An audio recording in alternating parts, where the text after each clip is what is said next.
In the early 1950s, the ocean-going freight business was in serious decline as air freight picked up in popularity. One of the great challenges for the industry was bottlenecks that were forming at the docks.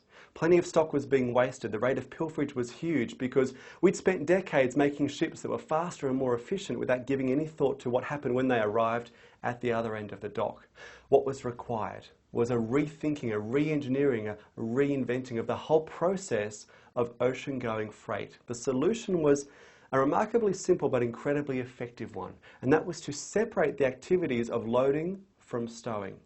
What happened was they realized that they could actually preload stock away from the dock into shipping containers, the ones that we see every day today. And then only once the ship was ready to receive the stock would that container be brought to the dockside ready for stowing.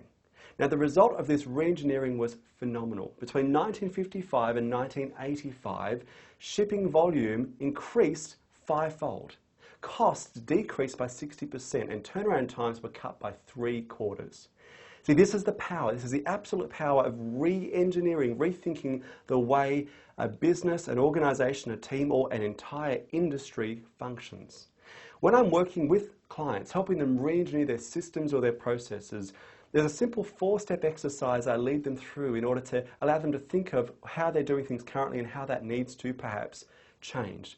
The first thing I'll get them to do is pick an activity, and I would encourage you to do the same thing. Some sort of process that is in your business. It may be a sales process, marketing, customer service, quality control, production, manufacturing, whatever it is, pick a process, an activity, and go through these 4 steps. First step is to deconstruct it. Get a big piece of paper or maybe a whiteboard and list out chronologically, in order, every single step involved in that process, every activity, particularly the very unconscious ones. The reason this is so critical is because in business, we do so much on autopilot, not even aware of the things that we're doing. And by making our processes, our existing activities conscious, explicit, it's amazing how often we'll look at that big list of activities and think, I can't believe we do all those things every single time, but we do, because we are on autopilot.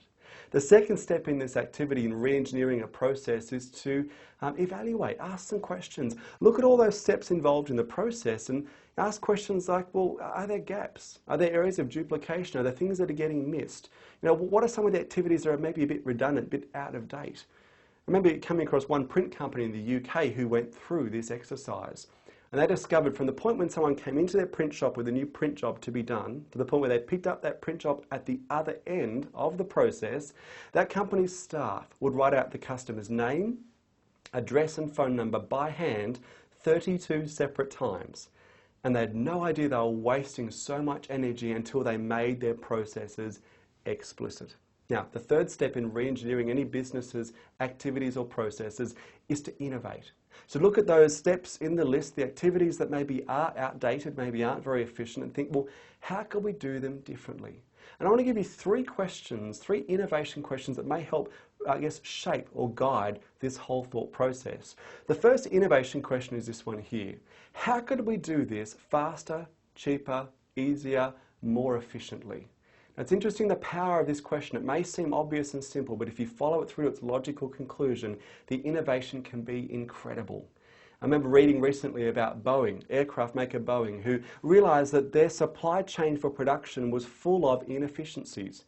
They decided to consolidate their supply chain and buy up some of their key suppliers, bring production back in-house. Within 2 years, they saved $1.6 billion through increased efficiencies. That's a powerful shift, a powerful reinvention of how that business ran. The second innovation question is this one here. What are our competitors doing? What can we learn from their experiences? Maybe benchmark on what's working well for them right now. A good example of this is actually from Apple. Now, in 2006, Apple's chief designer, a guy by the name of Jonathan Ive, said to one of his design team, if Sony were to develop the iPhone, what would it look like? Now, what an interesting question. In fact, that designer went away for a few days and gave it a lot of thought, came back to Jonathan Ive with a prototype for the sort of phone he thought Sony would build. And it was a black, sleek, thin phone that looked remarkably like the iPhones that we all know and use today. In fact, the only real difference was that the volume buttons were on the front rather than on the side. The third reinvention or the third innovation question is this one here. What have we done in the past that we could perhaps revive?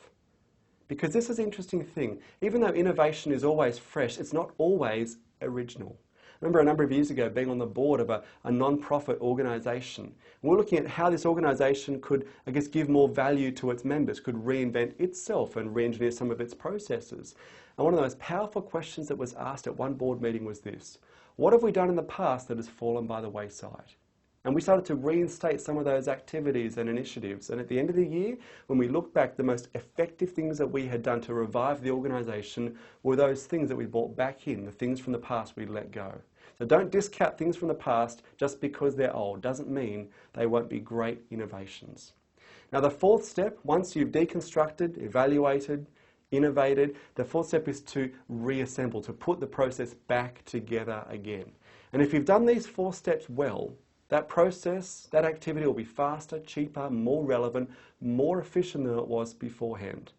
Now, even though re-engineering in any business can be difficult, it is absolutely crucial if you're going to reinvent how you do things to stay relevant in the long term.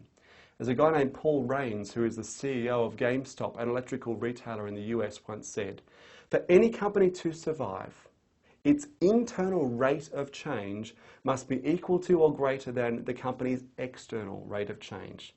How true that is.